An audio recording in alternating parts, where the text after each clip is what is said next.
નમસ્કાર, હું છું હિના અને આપ જોઈ રહ્યા છો ઇન્ડિયા ન્યૂઝ ગુજરાતનું ખાસ બુલેટિન આપનું સુરત સમાચારની શરૂઆત કરતા પહેલા એક નજર કરીશું આજની હેડલાઇન્સ પર।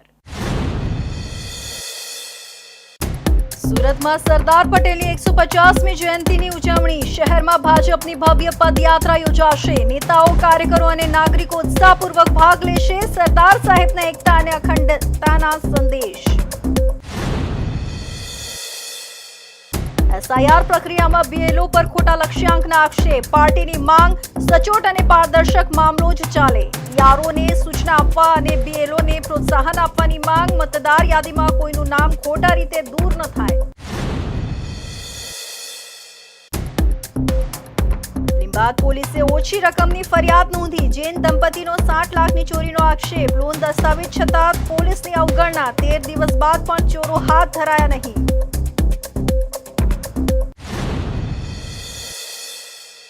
વરાછા રોડ પર ગટર ખોદકામ દરમિયાન પાણીની લાઇન તૂટી, ફ્લાયઓવર ઉપર સુધી ઉડ્યા પાણીના ફુવારા, આરકે કન્સ્ટ્રક્શનની બેદરકારીથી હજારો લીટર પાણી વેડફાયું, અગાઉ પણ મહાનગરપાલિકા ફટકારી ચૂકી છે 7 લાખ રૂપિયાની પેનલ્ટી। અને લીંબાદના મંદિરમાંથી ભગવાનની પ્રતિમા ગાયબ, 30 વર્ષ જૂના મંદિરની પ્રતિમા અચાનક ગુમ થતા હલચલ, બિલ્ડર પર ખોટી રીતે કબજો જમાવવાનો આક્ષેપ, હિન્દુ સંગઠનોમાં રોષ, લીંબાદ પોલીસે તપાસ હાથ ધરી। અને હવે જોઈશું સમાચાર વિસ્તારથી। સુરતમાં ભારતીય જનતા પાર્ટી દ્વારા આયોજિત ભવ્ય કાર્યક્રમ લોખંડી પુરુષ સરદાર વલ્લભભાઈ પટેલની 150મી જન્મ જયંતિના અવસરે ભારતીય જનતા પાર્ટી દ્વારા સુરત શહેરની દરેક વિધાનસભામાં ભવ્ય પદયાત્રાનું આયોજન કરવામાં આવશે। આ પદયાત્રા દ્વારા સરદાર સાહેબના એકતા, અખંડતા અને રાષ્ટ્રીય એકજૂટતાના સંદેશને જન જન સુધી પહોંચાડવાનો હેતુ છે। દરેક વિધાનસભા વિસ્તારના નેતાઓ, કાર્યકરો અને સ્થાનિક નાગરિકો ઉત્સાહપૂર્વક ભાગ લેશે। પદયાત્રા દરમિયાન સરદાર સાહેબના જીવન, કાર્ય અને રાષ્ટ્રપ્રેમના સંદેશ સાથે દેશભક્તિનો માહોલ છવાઈ જશે। સુરત શહેરભરમાં પદયાત્રાની તૈયારીઓને લઈને ભાજપના કાર્યકરોમાં ભારે ઉત્સાહ જોવા મળી રહ્યો છે। લોખંડી પુરુષ અને ભારતના અખંડ એકતાના શિલ્પી સરદાર વલ્લભભાઈ પટેલની 150મી જન્મજયંતિના અવસરે ભારતીય જનતા પાર્ટી દ્વારા સુરત શહેરમાં ભવ્ય અને વિશાળ સ્તરે કાર્યક્રમોનું આયોજન કરવામાં આવ્યું છે। શહેરના દરેક વિધાનસભા ક્ષેત્રમાં આવનારા દિવસોમાં ભવ્ય પદયાત્રાનું આયોજન કરવામાં આવશે, જેમાં સરદાર સાહેબના એકતા, અખંડતા અને રાષ્ટ્રીય એકજૂટતાના સંદેશને જન જન સુધી પહોંચાડવાનો હેતુ ધરાવવામાં આવ્યો છે। આ પદયાત્રામાં દરેક વિધાનસભા વિસ્તારના ભાજપના નેતાઓ, કાર્યકરો, યુવા મોરચા અને મહિલા મોરચા અને સ્થાનિક નાગરિકો ઉત્સાહપૂર્વક ભાગ લેશે। શહેરના મુખ્ય માર્ગો પર યોજાનારી આ પદયાત્રા દરમિયાન દેશભક્તિના નારા ગુંજશે અને સરદાર સાહેબના વિચારોથી શહેરનું વાતાવરણ દેશપ્રેમના રંગે રંગાઈ જશે। ભાજપ દ્વારા જણાવાયું છે કે પદયાત્રા દરમિયાન સરદાર પટેલના જીવન પ્રસંગો, તેમની સંઘર્ષ ગાથા અને રાષ્ટ્ર એકતા માટેના યોગદાનને યાદ કરવામાં આવશે। સાથે સાથે એક ભારત શ્રેષ્ઠ ભારતના સંદેશને વધુ મજબૂતીથી પ્રસારિત કરવામાં આવશે। સુરત શહેરભરના તમામ મંડળો અને શાખાઓમાં આ કાર્યક્રમ માટે તૈયારી પૂરજોશમાં ચાલી રહી છે। પદયાત્રાના માર્ગો પર પોસ્ટર, બેનર અને સરદાર સાહેબના વિચારો દર્શાવતા હોર્ડિંગ્સ લગાવવાની કામગીરી શરૂ થઈ ગઈ છે। શહેરના વિવિધ વિસ્તારોમાં ભાજપના કાર્યકરો લોકોમાં જાગૃતિ ફેલાવવા માટે ઘેર ઘેર સંપર્ક અભિયાન પણ ચલાવી રહ્યા છે। કાર્યક્રમની સફળતા માટે શહેર સંગઠન અને વિધાનસભા સ્તરના તમામ પદાધિકારીઓને જવાબદારી સોંપાઈ છે। સુરત શહેર ભાજપના અગ્રણી આગેવાનોનું કહેવું છે કે સરદાર પટેલના વિચારો આજે પણ દેશની એકતા અને વિકાસ માટે પ્રેરણા સ્ત્રોત છે। તેમના આદર્શો પર ચાલવું એ જ સાચી શ્રદ્ધાંજલિ છે। આ પદયાત્રા દરમિયાન સાંસ્કૃતિક કાર્યક્રમો, દેશભક્તિ ગીતો અને સરદાર સાહેબના જીવન પર આધારિત પ્રદર્શનો પણ યોજાશે। અંતે સમગ્ર સુરત શહેરમાં રાષ્ટ્રીય એકતા અને અખંડ ભારતના સંદેશ સાથે આ પદયાત્રા એકતાનું પ્રતીક બની રહેશે। ભારત દેશની એકતા અને અખંડતાના શિલ્પી અને ઘડવૈયા, ગુજરાતના પનોતા પુત્ર અને દેશના બંધારણના ઘડવૈયા પૈકીના એક સરદાર વલ્લભભાઈ પટેલની 150મી જન્મ જયંતિ 31મી ઓક્ટોબરે છે. તેના સંદર્ભમાં ભારતીય જનતા પાર્ટીએ એક આખો એકતા યાત્રા એક કાર્યક્રમ નક્કી કર્યો છે અને એ એકતા યાત્રા સમગ્ર રાજ્યના અલગ અલગ ભાગોમાં જે છે, આપણો માત્ર સુરતની વાત છે, કરમસદથી શરૂ કરીને કુલ 150 કિલોમીટરની એકતા યાત્રા તે સરદારના સ્ટેચ્યુ સુધી જશે. આગળ પણ ઘણા વર્ષો પહેલાં મને યાદ છે કે 35 વર્ષ પહેલાં હું યુવા મોરચામાં પ્રાંતમાં હતો ત્યારે પણ આવી એકતા યાત્રા કરમસદથી શરૂ થઈ હતી.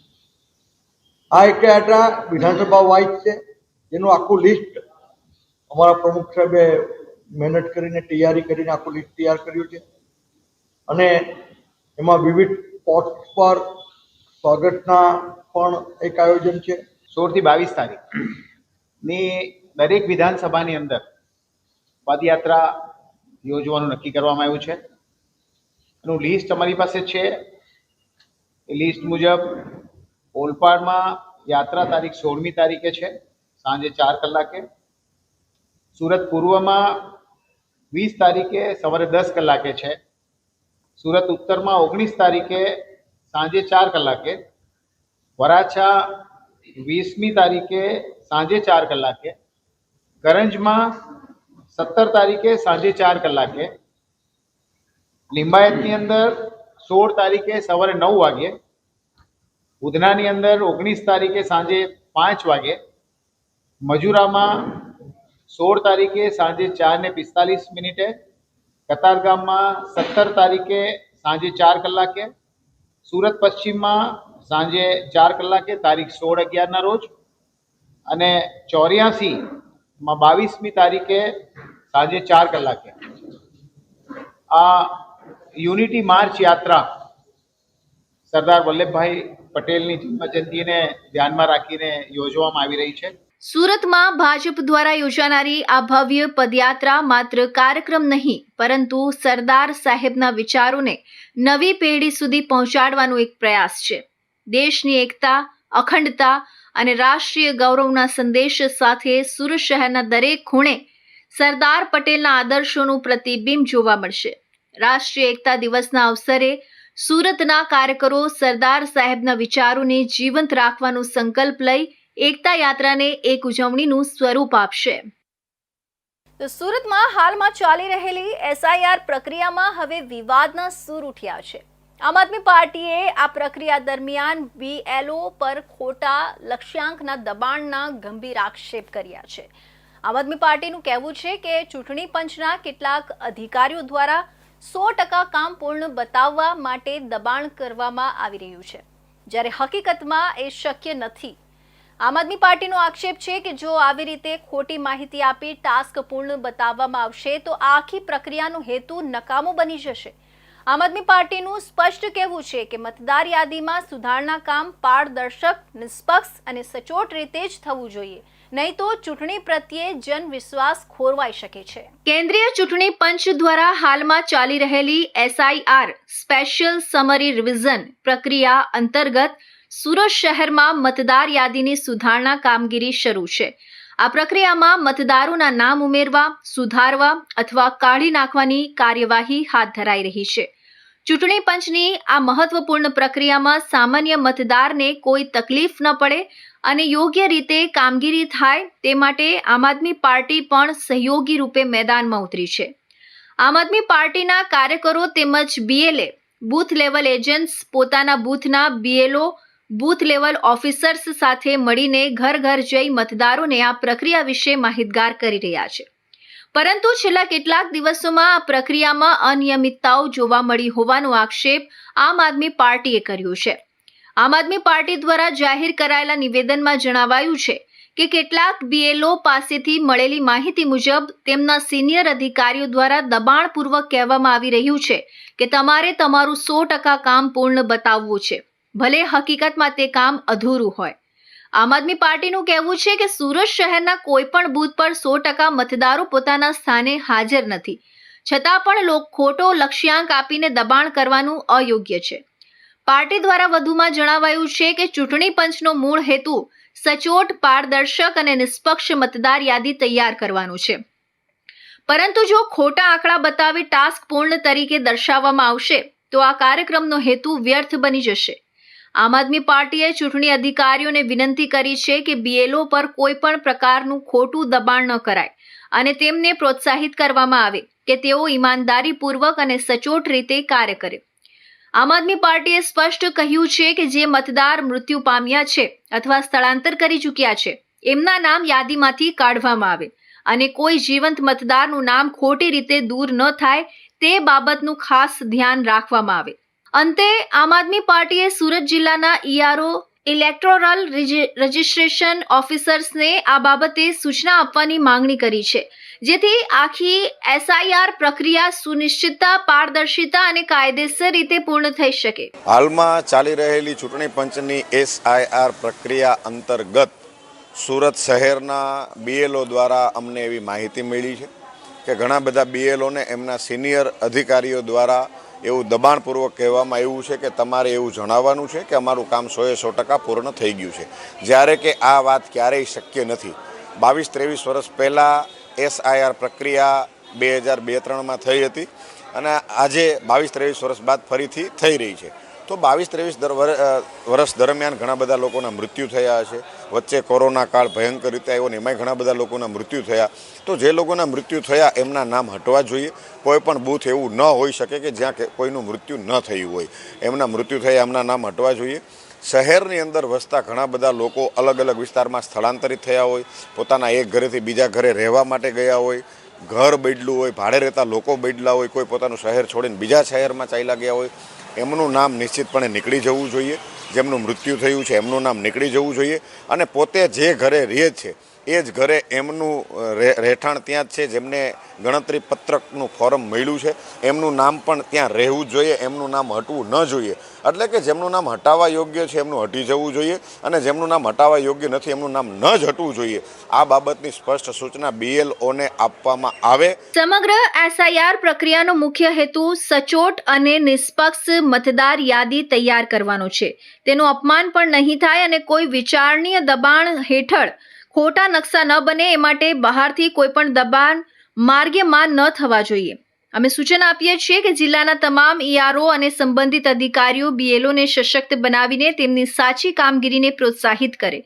મરેલા અને સ્થળાંતર થયેલા મતદારોના નામ યોગ્ય રીતે દૂર થાય અને ક્યાંક જીવંત મતદારનું નામ બિનજરૂરી રીતે દૂર ન થાય, જેથી હકીકતમાં પારદર્શિતા અને ન્યાય સુનિશ્ચિત થાય. સુરતના વરાછા રોડ પર એક ચોંકાવનારી ઘટના બની છે. બરોડા પ્રેસ્ટેજ પાસે ગટર લાઇનનું ખોદાણ ચાલી રહ્યું હતું. તે દરમિયાન પાણીની મુખ્ય લાઇનમાં અચાનક ભંગાણ પડતા ફ્લાયઓવર બ્રિજની ઉપર સુધી પાણીના ફુવારા ઉડતા જોવા મળ્યા હતા. પાણી એટલી તેજીથી ફૂટ્યું હતું કે આખા વિસ્તારની રોડ પર પાણી વહેવા લાગ્યું અને ટ્રાફિકમાં પણ રેલમછેલ સર્જાઈ ગઈ હતી. સુરતના વરાછા રોડ પર બરોડા પ્રેસ્ટેજ પાસે ગટર લાઇનનું ખોદાણ થતું હતું, ત્યારે પાણીની મુખ્ય લાઇનમાં ભંગાણ થતા ફ્લાયઓવર બ્રિજની ઉપર 20 ફૂટ સુધી પાણીના ફુવારા ઉડતા પાણી વહેતું થઈ ગયું હતું. પાણીની લાઇનમાં ભંગાણ થતા હજારો લીટર પાણીનો વેડફાટ થતા મહાનગરપાલિકાના અધિકારીઓ દોડતા થઈ ગયા હતા. મળતી વિગત મુજબ વરાછા રોડ પર બરોડા પ્રેસ્ટેજ પાસે ગટર લાઇનનું કામ કરી રહેલા ઇજારદાર RK કન્સ્ટ્રક્શનની બેદરકારીના પગલે પાણીની મુખ્ય લાઇનમાં ભંગાણ પડ્યું હતું. સાંજની પાણીની સપ્લાય વખતે જ આ ભંગાણ થતા પાણીના ફુવારા છૂટ્યા હતા. ફુવારો એટલો ઊંચે સુધી હતો કે વરાછા ફ્લાયઓવર બ્રિજની ઉપર સુધી પાણી પહોંચ્યું હતું અને બ્રિજ પર રેલમછેલ થઈ જવા પામી હતી. અત્રે ઉલ્લેખનીય છે કે આ જ ઇજારદારે થોડા દિવસ પહેલા આ જ વિસ્તારમાં બેદરકારી દાખવતા પાણીની લાઇન તોડી હતી અને પાણી વિભાગે 7 લાખની પેનલ્ટી ફટકારી હતી. બરોડા પ્રેસ્ટેજ પાસે કામ ચાલુ થયું ત્યારે પણ પાણી વિભાગના અધિકારીઓ દ્વારા સાવચેતી રાખવા તાકીદ કરાઈ હતી. આમ છતાં અહીં પણ પાણીની લાઇન તોડી હતી. વરાછા રોડ પર પાણીના ફુવારા છૂટતા લોકો તાત્કાલિક વિડીયો બનાવી સોશિયલ મીડિયામાં વાયરલ કર્યા હતા. સ્થાનિકોએ મહાનગરપાલિકાની બેદરકારી સામે રોષ વ્યક્ત કર્યો છે અને વારંવાર આવી ઘટનાઓ બનવા છતાં કડક કાર્યવાહી ન થતી હોવાનો આક્ષેપ કર્યો છે. હાલ મહાનગરપાલિકા દ્વારા પાણીની લાઇનનું રિપેરિંગ કાર્ય શરૂ કરી દેવામાં આવ્યું છે અને ઇજારદારી કંપની સામે પણ કાર્યવાહી કરવાની ચર્ચા ચાલી રહી છે. સવાલ એ છે કે જાહેર પ્રોજેક્ટના કામમાં વારંવાર થતી આ બેદરકારીઓ સામે મહાનગરપાલિકા ક્યારે કડક પગલાં લેશે? તો હવે સમય છે એક વિરામનો.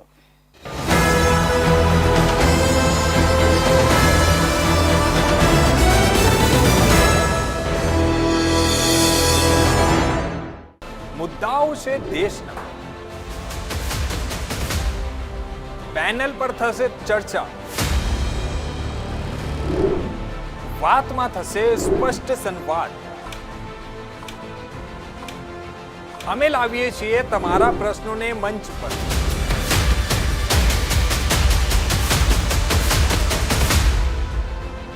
કેમ કે સમસ્યા તમારી, લડત અમારી. જુઓ મારી સાથે ફક્ત ઇન્ડિયા ન્યૂઝ ગુજરાત પર.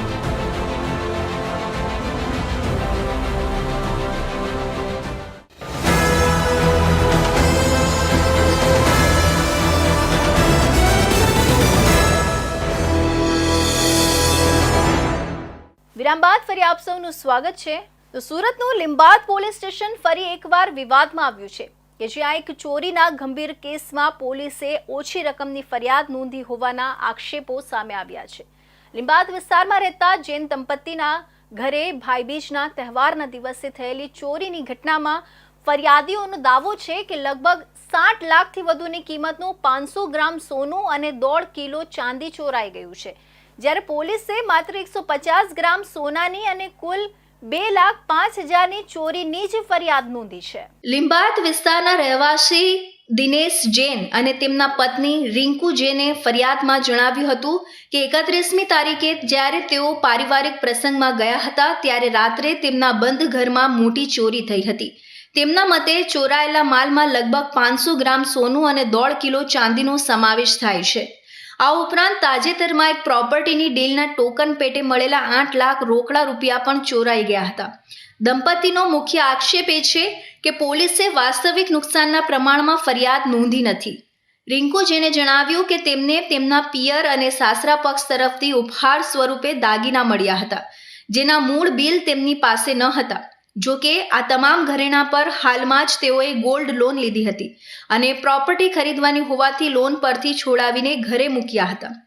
લોનના દસ્તાવેજોમાં ઘરેણાંના ગ્રામ અને કિંમતની સંપૂર્ણ વિગતો હોવા છતાં પોલીસે આ બિલને ધ્યાનમાં લીધા નથી. દંપતીનો આક્ષેપ છે કે પોલીસે માત્ર એટલા જ ઘરેણાંની ચોરીની ફરિયાદ દાખલ કરી છે જેના જૂના બિલ ઉપલબ્ધ હતા, અને તે પણ જૂના ભાવે કિંમતનો ઉલ્લેખ કરીને. લોન કંપનીની રિસિપ્ટમાં બાકીના તમામ ઘરેણાંની વિગત, વજન અને કિંમત સ્પષ્ટપણે દર્શાવી છે. તેમ છતાં પોલીસ તે વિગતો ફરિયાદમાં ઉમેરવા તૈયાર નથી. પોલીસ સ્ટેશન તરફથી દંપતીને સ્પષ્ટ કહેવામાં આવ્યું હતું કે જેટલા ઘરેણાંના બિલ રજૂ થશે એટલાની જ ફરિયાદ દાખલ કરવામાં આવશે. આ દલીલને કારણે આશરે 60 લાખથી વધુની ચોરીનો મામલો પોલીસ ચોપડે માત્ર 2,05,000ની ચોરી તરીકે નોંધાયો છે. ચોરીની ઘટનાને 13 દિવસ વીતી ગયા હોવા છતાં હજુ સુધી કોઈ આરોપીની ધરપકડ થઈ નથી. આ વિવાદિત ફરિયાદને કારણે જૈન દંપતી ભારે મુશ્કેલીમાં મુકાયું છે અને ન્યાય મેળવવા માટે પોલીસ સ્ટેશનથી લઈ અન્ય વહીવટી કચેરીઓમાં ધક્કા ખાઈ રહ્યું છે. તેઓએ આ મામલે મુખ્યમંત્રી અને ગૃહમંત્રીને પણ રજૂઆત કરી હોવાનું જાણવા મળ્યું છે. આ સમગ્ર મામલે જ્યારે લીંબાદ પોલીસ સ્ટેશનના ઇન્સ્પેક્ટર NK કામડિયાનો સંપર્ક કરવામાં આવ્યો ત્યારે તેમણે જણાવ્યું કે હાલ અમે તપાસ કરી રહ્યા છીએ. ફરિયાદીનું વધારાનું નિવેદન લેવામાં આવશે અને તેઓ જે પણ નવા બિલ અથવા લોનના દસ્તાવેજો આપી રહ્યા છે તે પણ તપાસ માટે સ્વીકારી લેવામાં આવશે. हम 31 तारीख को नाइट में हमारे पियर गए थे खाना खाने के लिए भाई बीज का. दूसरे दिन 1 तारीख को दोपहर में 2 बजे घर पे आए तो देखा घर का नुक्का टूटा हुआ था और कबाट का लॉक टूटा हुआ था. उसमें से 500 ग्राम गोल्ड, 1.25 किलो जैसी चांदी और 8,19,500 रुपया कैश मेरे घर से चोरी हो गई. मैंने 2 बजे लिंबायत पुलिस स्टेशन में अर्जी लिखाने गए तो पुलिस स्टेशन वालों ने बिल मांगे. अभी बिल मेरे पास इतने थे नहीं. बाकी गोल्ड लोन ली हुई है, बाकी के गोल्ड पर मेरे मम्मी वगैरह कन्यादान में दिए हुए थे तो उसके बिल रहते नहीं है हमारे पास. बाकी गोल्ड लोन ली हुई है तो उसके सब प्रूफ है मेरे पास, कितना वजन था, कितने की लोन ली हुई थी, कितनी उसकी वैल्यू है, अभी सब है। लेकिन अभी लिंबायत पुलिस स्टेशन में बता रहे हैं तो वो एग्री नहीं हो रहे, एफआईआर में ऐड भी नहीं कर रहे, खाली उन्होंने जो बिल है उनका ही मुझे एफआईआर में ऐड किया है। જોકે ફરિયાદી દંપતીનો આક્ષેપ છે કે તેઓએ લોનના તમામ બિલ પોલીસને આપ્યા છે, તેમ છતાં ફરિયાદમાં વિગતો ઉમેરાતી નથી. લીંબાદ પોલીસ સ્ટેશનનો આ વર્તન પોલીસના કાર્યભાર અને સંવેદનશીલતા પર સવાલ ઊભા કરે છે. ખાસ કરીને જ્યારે ફરિયાદી ચોરી થયેલા દાગીનાના કાયદેસરના પુરાવા ગોલ્ડ લોન રિસિપ્ટ રજૂ કરી રહ્યા હોય. દંપતીએ આશા વ્યક્ત કરી છે કે ઉપરી અધિકારીઓની દરમિયાનગીરી બાદ તેમની વાસ્તવિક નુકસાનની રકમ અને અન્ય ઘરેણાની વિગતો ફરિયાદમાં દાખલ થશે. તો લીંબાદ વિસ્તારમાં અનોખી ઘટના બની છે. ગોવિંદનગર ઇન્ડસ્ટ્રીયલ વિસ્તારમાં આવેલા મંદિરમાંથી ભગવાનની પ્રતિમા ગાયબ થઈ ગઈ હતી. મંદિરમાંથી પ્રતિમા ગાયબ થઈ હોવાની જાણ થતાં જ કેટલાક હિન્દુ સંગઠનો મંદિરે દોડી આવ્યા હતા અને તપાસ હાથ ધરી હતી. મંદિરમાંથી ભગવાનની પ્રતિમા ગાયબ થતાં સ્થાનિક હિન્દુ સંગઠનોમાં રોષ જોવા મળ્યો હતો. રજૂઆતને લઈ તમામ લોકો લીંબાદ પોલીસ મથકે પહોંચ્યા હતા, જ્યાં તેઓ દ્વારા આક્ષેપ કરવામાં આવ્યો હતો કે બિલ્ડર દ્વારા જગ્યા પર ખોટી રીતે કબજો જમાવવા માટે આ હરકત કરવામાં આવી હોઈ શકે છે, તે માટે બિલ્ડર સામે કાર્યવાહીની માંગ કરી હતી. સ્થાનિકોના આક્ષેપ પ્રમાણે કેટલાક બિલ્ડરો દ્વારા આ સ્થળે કબજો જમાવવા ઈચ્છતા હોવાથી મૂર્તિ ગાયબ કરાઈ હોઈ શકે છે, ત્યારે સમગ્ર મામલે પોલીસે વધુ તપાસ હાથ ધરી હતી. સુરતના લીંબાદ વિસ્તારમાં આવેલી ગોવિંદનગર ઇન્ડસ્ટ્રીયલ વિસ્તારમાં અનોખી ઘટના સામે આવી છે. અહીં આવેલા 30 વર્ષ જૂના જગન્નાથ અને તિરુપતિ બાલાજીના મંદિરમાંથી ભગવાનની પ્રતિમા ગાયબ થઈ ગઈ હતી. પ્રતિમા ગાયબ થવાની જાણ થતાં જ સ્થાનિક હિન્દુ સંગઠનો મંદિરે દોડી આવ્યા હતા અને ઘટનાની ગંભીરતા સમજી તપાસ હાથ ધરી હતી. માહિતી પ્રમાણે બુધવારે સવારે મંદિર ખુલતા જ પૂજારીઓએ પ્રતિમા ગાયબ હોવાનું જોયું હતું. આ ઘટનાની જાણ થતાં જ હિન્દુ સંગઠનોમાં ભારે રોષ ફેલાયો હતો. તાત્કાલિક સંગઠનના આગેવાનો અને સ્થાનિક લોકો લીંબાદ પોલીસ મથકે પહોંચી રજૂઆત કરી હતી. સ્થાનિક લોકોના આક્ષેપ પ્રમાણે મંદિરની જમીન પર કેટલાક બિલ્ડરો દ્વારા ખોટી રીતે કબજો જમાવવાનો પ્રયાસ ચાલી રહ્યો હતો. તેઓએ શંકા વ્યક્ત કરી છે કે આ વિવાદિત જમીન પર કબજો મેળવવા માટે જ મૂર્તિ ગાયબ કરવાની ઘટનાને અંજામ આપવામાં આવ્યું હોઈ શકે છે. ઘટનાની જાણ થતાં લીંબાદ પોલીસે સ્થળ પર પહોંચી તપાસ શરૂ કરી છે. હાલ પ્રતિમા કોણે અને શા માટે ગાયબ કરી તેની તપાસ ચાલી રહી છે. સમગ્ર મામલે વિસ્તારના રહેવાસીઓમાં ભારે ચર્ચા છે અને આ ઘટના હાલમાં ટોક ઓફ ધ ટાઉન બની ગઈ છે. અમને કાલે માહિતી એવી મળી હતી કે ગોવિંદનગરમાં જે બાલાજી કરીને જે મંદિર છે ત્યાં 35 વર્ષથી મંદિર છે ને રોજે પૂજા અર્ચના ત્યાં મંદિરનું ચાલે છે ને અચાનક કાલે રાત્રે સાંજે બિલ્ડરના જે માણસો છે વિષ્ણુભાઈ ડોરીવાલા કરીને એ અને એના માણસો આવીને રાતોરાત મંદિરમાંથી મૂર્તિ ચોરી કરીને લઈ ગયા છે ને એ જાણકારી મળતા અમે પોલીસ સ્ટેશન આવ્યા. સાહેબને મળ્યા પીઆઈશ્રીને કીધું કે સાહેબ ફરિયાદ કરો, આમાં જે મૂર્તિ ચોરીને અચાનક લઈ ગયો છે એની ઉપર ફરિયાદ દાખલ કરો. તો સાહેબે અમને જવાબ આપ્યું એવું કે અમે તપાસ કરીએ છીએ, તપાસ કરીને તમને જણાવશું કે ભાઈ શું છે શું નહીં, અમારા ઉપર અધિકારીને જાણ કરીને.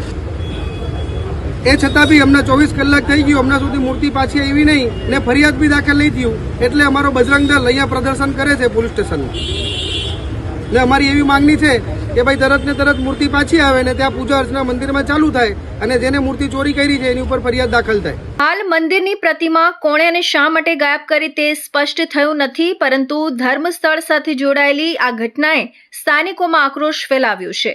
હિન્દુ સંગઠનો બિલ્ડરો સામે કડક પગલાંની માંગ કરી રહ્યા છે, જ્યારે પોલીસે સમગ્ર મામલાની તપાસ શરૂ કરી છે. હવે જોવાનું એ રહેશે કે આ પ્રતિમા ક્યાં મળે છે અને શું ખરેખર મંદિરની જમીન પર કબજાને લઈને કોઈ મોટી સાજિશ ચાલી રહી છે કે નહીં. સુરતમાં ફરી એકવાર બીઆરટીએસ રૂટમાં દાદાગીરીનો વિડીયો વાયરલ થયો છે. ઉધના વિસ્તારમાં એક કાર ચાલક બીઆરટીએસ રૂટમાં ઘૂસી ગયો હતો અને આખા 3 કિલોમીટર સુધી બસને સાઈડ આપ્યા વગર હેરાનગતિ કરતો રહ્યો હતો. બીઆરટીએસ બસના ચાલક દ્વારા વારંવાર હોર્ન મારવામાં આવ્યા છતાં કાર ચાલક ધીમે ધીમે કાર ચલાવી બસનો રસ્તો રોકતો રહ્યો હતો. આખી ઘટના બસમાં બેઠેલા મુસાફરો દ્વારા રેકોર્ડ કરાઈ છે અને આ વિડીયો હવે સોશિયલ મીડિયામાં વાયરલ થઈ રહ્યો છે. સુરતમાં બીઆરટીએસ રૂટમાં ઘૂસીને વાહન ચાલકો દ્વારા દાદાગીરી અને હેરાનગતિ કરવામાં આવતી હોવાની ઘણીવાર ફરિયાદો ઉઠે છે. ત્યારે આ પ્રકારની જ વધુ એક ઘટનાનો વિડીયો સોશિયલ મીડિયામાં વાયરલ થયો છે. ઉધના વિસ્તારમાં બીઆરટીએસ રૂટમાં એક કાર ચાલક ઘૂસી ગયો હતો અને 3 કિલોમીટર સુધી બીઆરટીએસ બસને સાઈડ આપી ન હતી અને હેરાનગતિ કરી હતી. બીઆરટીએસ બસના ચાલક દ્વારા હોર્ન મારવામાં આવતા કારને ધીમી કરીને હેરાન કરી રહ્યો હતો. મળતી માહિતી પ્રમાણે ગતરોજ રાત્રિના સમયે બીઆરટીએસ બસ ઉધના 3 રસ્તાથી દક્ષેશ્વર મંદિર સુધી જઈ રહી હતી. આ દરમિયાન એક કાર GJ5 JS 7680 નો ચાલક મેઇન રોડ ખાલી હોવા છતાં પણ બીઆરટીએસ રૂટમાં જઈ રહ્યો હતો. આ દરમિયાન બીઆરટીએસ બસ પણ તેની પાછળ પહોંચી ગઈ હતી. જો કે કારના ચાલકે બીઆરટીએસ બસને સાઈડ આપી ન હતી.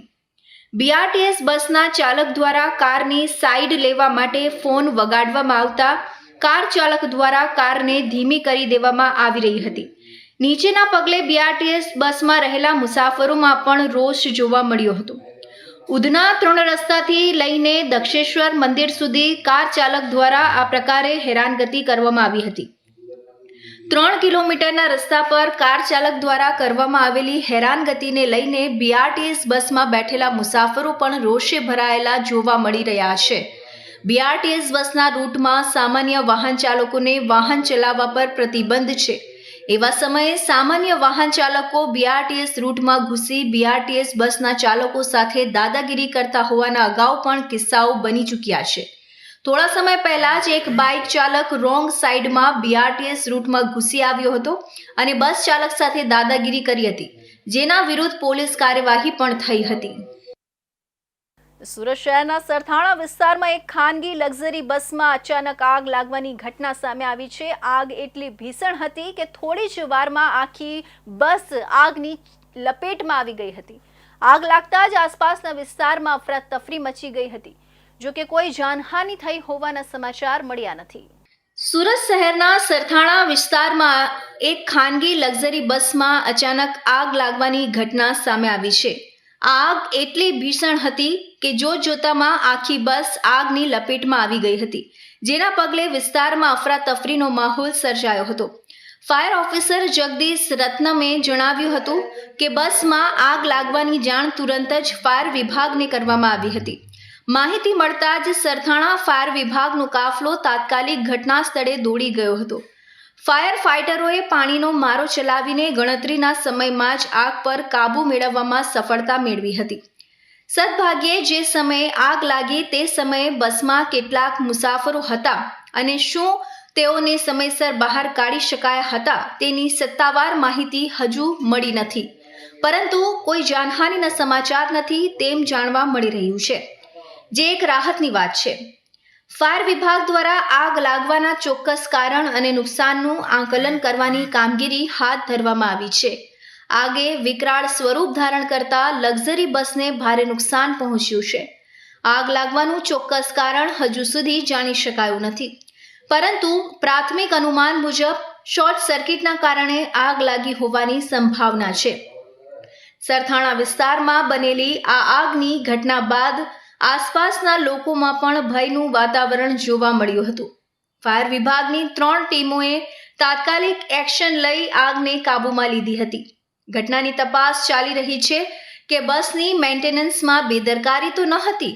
સદભાગ્યે કોઈ જાનહાનિ ન થતાં એક મોટો અકસ્માત ટળી ગયો છે, પરંતુ આ ઘટના ફરી એકવાર યાદ અપાવે છે કે જાહેર વાહન વ્યવસાયમાં સલામતીના ધોરણોનું પાલન કેટલું મહત્વનું છે.